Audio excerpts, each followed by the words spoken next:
Skull Viking fans and NFL fans and sports fans of all kind. This is the Buck Stops Here. I am Greg Buck Dietzen, and on the Buck line, the Crash and Burn line, I have Jason Crash Coop Capello. Jason, how you doing today? I'm doing all right. How Yeah, about yourself? I'm doing great. I have to apologize. We had a great show 2 weeks ago, and I got this new video program, and all it did was put a purple blob over top of us. So you heard us talking, you saw no video. So I did a quick live Facebook show. I did wish you a happy birthday several times in the show, and profusely apologize for losing that information. Maybe someday I can hire a techie guy, and we can, go from there, and he can take care of all this. But until then, because I'm broke, we have the Buck Stops Here. This is episode number 10, coming to you live from Memphis, Tennessee, actually Atoka, and what is it, Johnson City, New York? Yes, Johnson City, New York. I'm going to demask here real quick because it's hard to hear me and hard to talk in this thing. Kamish, I want you to see I did the mask and the skull just for you. I'm going to set up a Twitter account for the Buck Stops Here, and as long as it's available, it's going to be at Tbsh. And that way, Coop and I will both have access to it. If anybody wants to talk to us on Twitter, it'll make life easier. We'll probably do an email account the same way. Demask. Hat back on. You don't need to see my shiny head. It'll blind y'all. And we're back. So, Coop, how you been doing since a couple weeks ago? I've been hanging in there. The students here at VU are on break, so the cookie business is slowed down. But got a new toy with the PlayStation 4, got WWE 2K17, got Madden, getting signed up on the PlayStation Network this afternoon. Plenty of stuff to keep me busy when work isn't calling every 15 minutes. 15. Well, that's a little quicker than mine. Mine's about every 45. But, as you progress and train your people, you'll get that extra half hour in between phone calls. So, a lot's gone on in the last 2 weeks. The playoffs are getting real tight in the NFL. But, of course, I only want to talk about one thing to start the show. I want to hit the school spotlight. Huge news. Fantastic news for Viking fans. And I know a lot of people are like, big deal, he hasn't played all year. But Adrian Peterson playing today against the Colts in Minnesota. Minnesota's favored by 4. Does this make a difference in the game?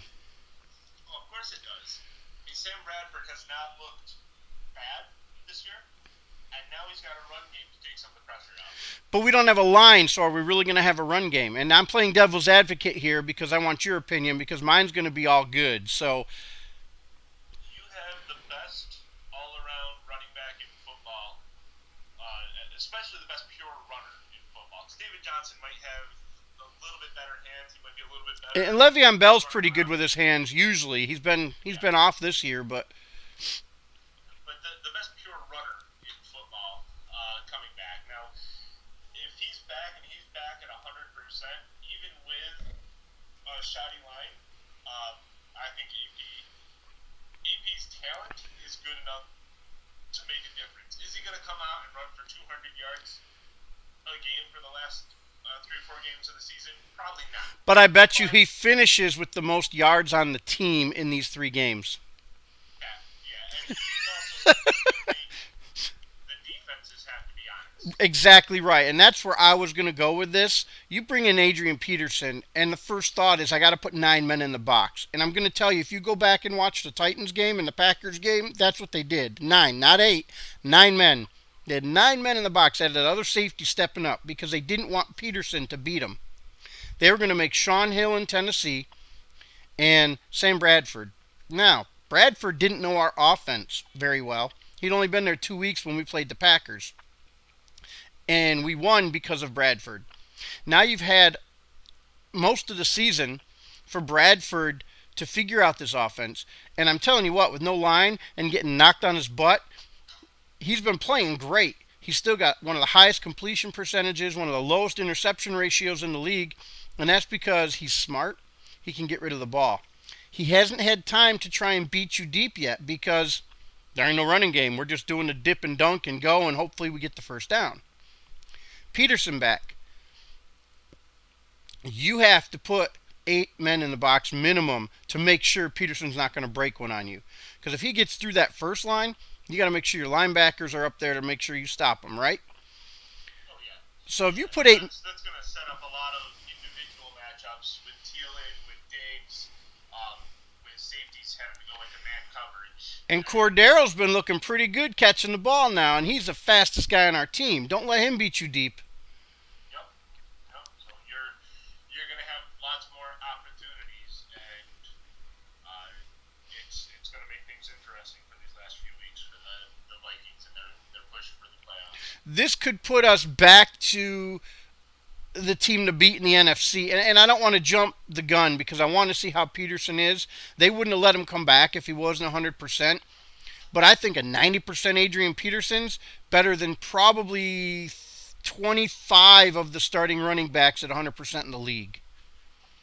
Yeah, yeah, I'd agree with that. I mean, a 90% Adrian Peterson, even if you don't even look at the rest of the league, he's 10 times better than 100% Jarek McKinnon and Matt Asiata. Which brings me to a problem we have down the road when he said McKinnon was the heir to his throne. I don't Yeah, think that's going to happen. I think McKinnon's a great fill-in guy. I think in the next couple of years we need to find a running back. And I'm big on the running game, and I know most teams are like, you don't need a running back, just throw any guy in there. But Dallas would not be as good as they are if they didn't have Ezekiel Elliott. yeah, yeah, Pittsburgh yeah, wouldn't Pittsburgh wouldn't be as good as they are if they didn't have the run game, and Arizona definitely would have about half the wins they have right now without Johnson. yeah, yeah. I agree with that. You definitely you need to have somebody. You might not have to have the best running back around, but he has to fit your style. And Adrian Peterson fits that smash mouth NFC North style. Um, you don't you don't see too many teams in the NFC North playing the spread offense, the West Coast, the run and gun. Probably because it does get cold. It gets cold there, so it's tougher to throw the ball. Teams rely on historically. Those teams rely on defense and a good run game. With the exception of the Packers, with Aaron Rodgers, with Brett Favre, they've been able to really air it out and be successful. I mean, the Lions have depended on Calvin Johnson and Megatron, but it didn't really get them too far. Well, and now they're still relying on strictly on Stafford, and I think that's going to hurt them in the playoffs because they're not going to have many home games if they win the division. They might get one. Here's the problem: is once they go on the road and they're out in the open air and they ain't got their running game. I just Detroit's a nice story. Stafford's a great candidate for MVP, and I was going to talk about that when we get to the Detroit Giants game, so I'll hold off on that a little bit. But I don't think Detroit's the team that's going to take the NFC to the Super Bowl and possibly win it. Yeah, yeah, I agree with that. I don't think that I don't think they have the team to do it. I think Stafford has the talent. It reminds me of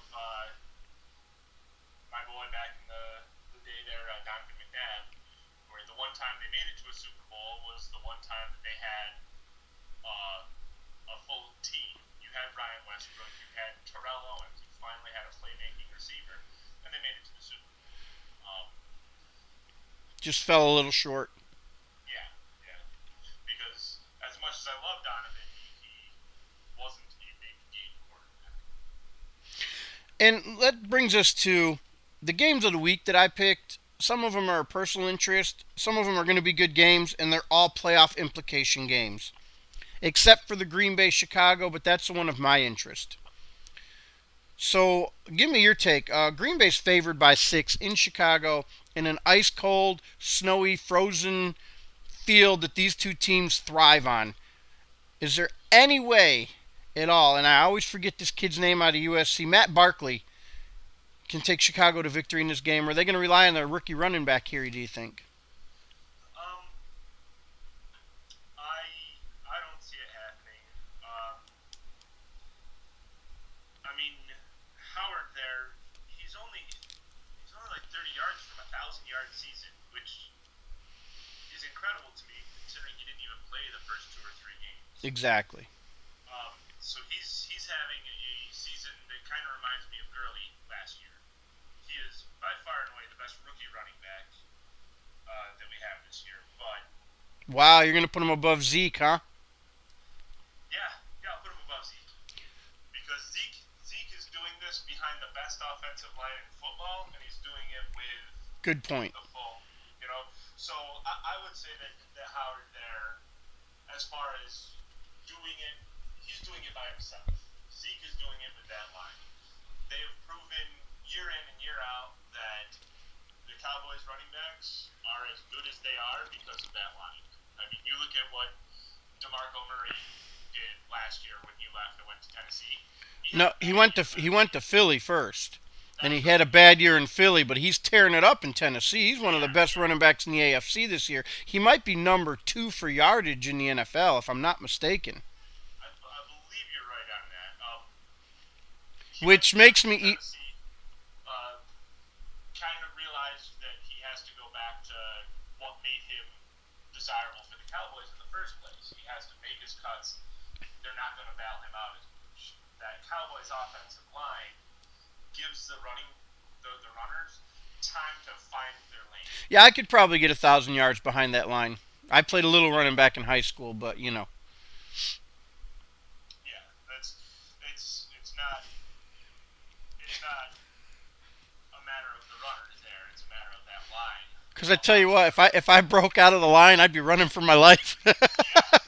No, don't hit me, please. Please don't hit me. Find out exactly how fast somebody is. He just ran a 4:0:40. That's right. I was running for my life. All right, so you don't think Chicago has a chance in this Green Bay game? No. Because Matt Barkley's not going to beat those cornerbacks, and that's how you beat Green Bay. Is you've got to throw the ball. Yeah. I'm seeing that Hoyer might play, but either way, I don't think that Brian Hoyer can beat Green Bay. Now, if Hoyer plays, see, I look at it a little different. Again, if they can get a passing game going, this Green Bay defensive backs are awful. You could get into a shootout. And I'm going to tell you, 2 weeks ago, Chicago almost beat Green Bay. Yeah. And it was Chicago's defense that did it. Yep. And what was it? Was it last week? They only lost by a field goal. Yep. Chicago did. So they're They're in game. and it's a division rival. And just like they did against Minnesota on Halloween, I think, and now this is partial, and which is why I wanted you to go first to try and talk some sense into me. I need Green Bay to get off our back because we play them the last game of the season, or do we play them next week? I think we play them next week. We got Chicago the last game of the season. But I need Green Bay off my back to make our game in Green Bay next week a little easier. Yeah. So I'm going to say Chicago can not only cover the 6 points, I'm going to say Chicago, this could be Bucks burn this week. Chicago's going to pull up the upset and beat Green Bay by 3 points in Green Bay. It's going to be a low-scoring game. It's going to be 20-17. And the team that they only lost by a field goal to last week was actually the Lions, not the Packers. No, they played the Packers a couple weeks ago. Yeah, actually it was back in October. Was it that long ago? Maybe it was the Lion game I was watching last week then where I was like, yeah, come on, Chicago. Which I never thought I'd say. But I'm a Chicago fan again this week. When you look at it, they lost by 3 to the Lions. The week before that, they beat the Niners by 20. Then they lost by just 6 to the Titans, by 6 to the Giants. So they've been in some games here. Right. As of late. So, And you know, if you had a Cutler who was healthy and had his head in the game, they might have won a couple of those games. But I think Cutler's career in Chicago is done. Yeah, I agree with that. I think that they won't be bringing him back next year. They'll probably look at quarterback somewhat early in this upcoming draft or look to sign somebody. Game 2 that I'm talking about are 2 teams from the AFC that I actually really like. I always have.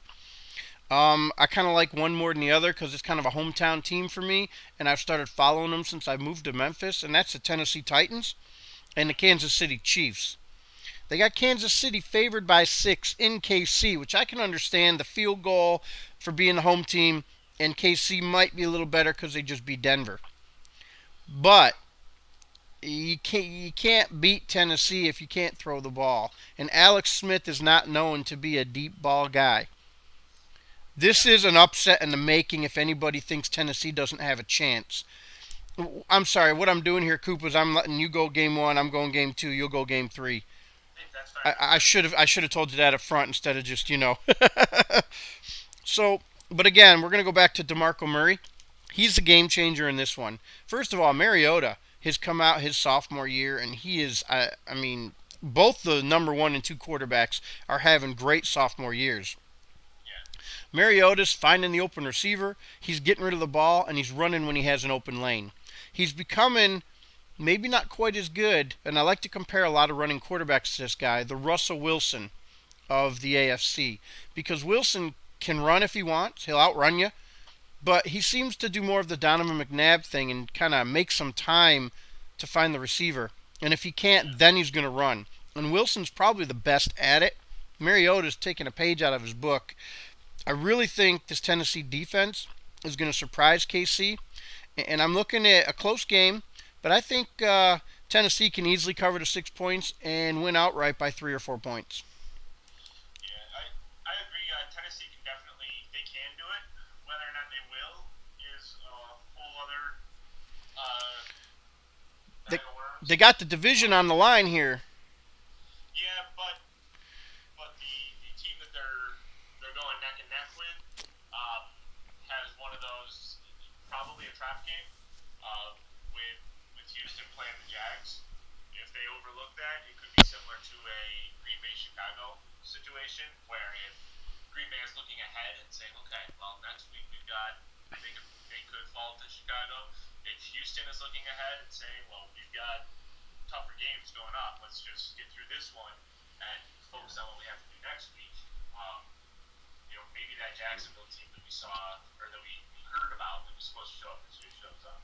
But back to the game in question here. Kansas City has beaten in the last couple of weeks. They've beaten Oakland and they beat Denver. They did it on the ground. They did it. Uh, they did it in the air. They did it with the defense. They've got that whole package team. Now, yeah, Alex Smith isn't necessarily a deep threat, but with Travis Kelce underneath, with those young receivers that he has, he can beat you in the intermediate and the short game, and then just really rely on the running game. Yeah, I'm looking. Tennessee's won their last two games. I'm looking at who's got the longest winning streak right now in the league. It looks like Tampa Bay's got 5. I thought Tennessee was up there, but I think a loss got snuck in there in between. Of course, the Patriots are on a 4-game win streak. We're Miami. we're gonna no Miami got bumped a couple weeks ago, didn't they? Yeah, they played the Patriots, right? Yeah, they're on a 2-game win streak now. Miami's gonna make the playoffs though, but we'll talk about that in a little bit. Let's get back to where we're at here. So you feel KC's gonna pull that one off? Yeah. I think they have the tools, they have the talent. Sammy Ware has been good in his fill-in role. Like I said, I think Travis Kelce is just going to make it tough Okay. to beat them. Detroit at the Giants. Now I'm gonna tell you right now. I'm gonna let you talk, but if the Giants are winning 10-7 in the fourth quarter, I think they're going to lose. Go ahead and Right. give me your spiel on this game now. Giants are favored by 4. Yeah, I like the Giants in this one. I am a Giants fan. Hey, you live in New York. Go figure, right? Yeah, right. I'm supposed to be either a Giants, a Bills, or a Jets fan. But Oh, they have other football teams up there? yeah, they do. I knew in the 90s they had the Bills, but I thought they disappeared. Sorry, Bills fans. Shot at you. Yep. They have the longest postseason drought of any team.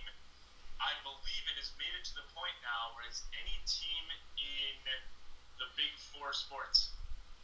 I believe the Buffalo Bills have the longest playoff drought. I know Are you, it's in the NFL, but are you sure the Browns don't have a longer one? When was the last time the Browns won a game? the Browns made the playoffs in like 2010, 2011 with Derek Anderson threw 45 touchdowns he was one of the most awesome bad quarterbacks out there. Excellent. So, but in this game, I think that This is why I pay you to be my stat guy, by the way, okay? it's all up there like a steel trap. The Giants have been hot lately. Odell Beckham Jr. has been playing like the guy that we knew he could be after a really slow start. The thing that I think hurts the Giants is a lack of a real solid run game. I've never been a big fan of Rashad Jennings. Shane Vereen signed with the Giants, and he will be playing this week. Yeah, well, he's been there all year. Oh, what did he just come back from injury? Yeah, he's coming back from injury. And their starting left guard, Justin Pugh, will be back in the lineup. Oh, you get a lineman back. Must be nice. Yeah. I don't know what that's like. I'm trying to recruit guys that come into my Subway to go play line for me, and they don't want to do it. So, PJ, that one was on you. And you too, Corey Pete. Ugh. And I believe that Jason Pierre-Paul missed the last couple of weeks, and he's back today too. So They just call him Fingers now, right? yeah, he's the best. He's the best nine-fingered defensive lineman in football. Ever. Yeah. Yep. He still can't flip someone off, though, with that hand. There's not a finger that's in the middle anymore. There's no middle finger. You can still give somebody the bird though. Okay. The bird doesn't need to be the middle finger. And bird is the word. Yes, it is. You've also got it's supposed to rain all day there, so that offensive line or that defensive line for the Giants can really make things difficult with Vernon and Pierre-Paul can make things difficult for Stafford. And Here's the thing. You said the Giants don't have much of a running game. Detroit's is as bad as ours. I mean, there's nothing there. And they've been sticking with these guys that they pick out of nowhere, and they say, well, he's the best of the crap that we have. And I've never figured out Detroit, since Barry's been gone, they really haven't had a guy. yeah, been Kevin Smith for a few years. And yeah, but He's not no Pro Bowl or anything. again, he was the best of the crap that they had, and he looked pretty good because they had a good line. But they haven't really gone out of their way because they're putting everything on the quarterback. And that's what I was saying earlier, is that's what teams are doing. Hey, we got this quarter. The Giants have Eli Manning. And I would rather have Eli Manning than Stafford. But I said I wanted to have this MVP talk. If Stafford's name does not come up on every person's ballot, I don't care if he's 1 or 3 or however they do it in the NFL, Stafford's name needs to be mentioned. Every win they've got 8 wins, he has come from behind and won the game. So, in the fourth quarter. And every game they've been close in the fourth quarter. So why would you not mention this guy as an MVP? I mean, I know Dak Prescott looks great, and Zeke Elliott, and, Tom Brady doesn't deserve it because he cost his team 2 wins by Deflategate and getting penalized for, I don't even think Tom Brady needs to be in the conference. Plus, he's not having a great season. First off, Tom Brady was under center for one of their losses. So his team went 3-1 without him. So no, he does not deserve Good correction. But Tom Brady just shouldn't be MVP because I don't like the Patriots, okay? Yeah. Plain and simple. That's my vote. No Tom Brady, no Patriot, nobody. Get them out of here. Yeah, and I think the thing that hurts Dak and Zeke for most valuable player is each other. They play with each other. They're not the same. They play with each other? How do you know that? They certainly do. Hey, stuff goes on in the locker room. Excellent. Okay, hey, that's why they're so close. Boom, boom. Yeah. And in the NFL, when it's the players together, it's okay. Unlike all the college stuff, where it's the coaches to the players. Don't even hit my Penn State on me, man. That's just wrong. Penn State's not the only school that went through a scandal like that. Theirs was the worst.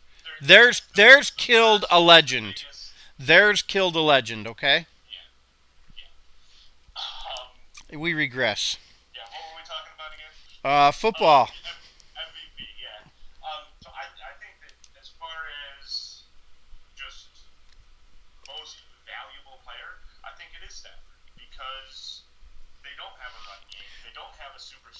receiver. And if you take Stafford off that team, they could be the Browns.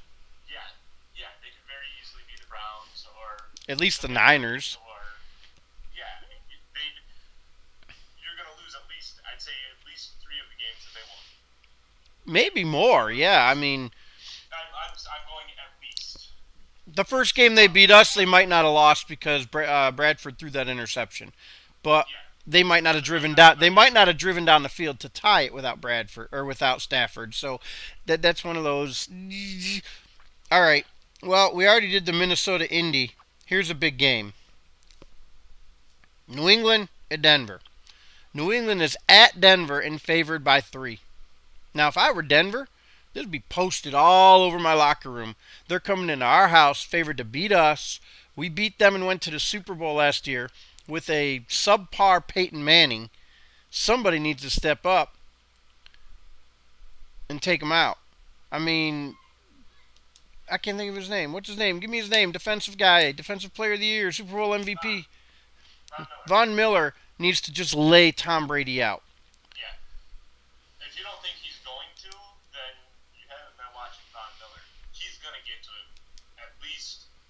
I'm gonna say Von Miller gets 2 sacks and hits it at least 4 times. If I were Miller, I would take one of the late hits just to let Brady know I'm here. Yeah. Like if they're deep in their own zone, within the 30-yard line of the Patriots' own 30, lay him out just once. Just be like, I'm here, and I'm gonna be here all day long. Yeah. Take the 15-yarder. You do it on the first play of a drive when they're starting off at their own 25-yard line, and you do it in the first or second quarter. So you let them know very, very early, and it's not the type of thing that can really change the outcome of the game. Now, Because you can rattle Brady by putting him on his back. Teams have proved that. the Giants have proven it to him twice. I'm gonna take Denver to win this at home by 6 points. I'm gonna. It's tough. Denver has gotten kind of cold as of late. I believe that they're sneaking in as the second wild card as the standings. Yeah, that whole division, the AFC West is gonna have 3 teams in, unless Miami sneaks in somehow.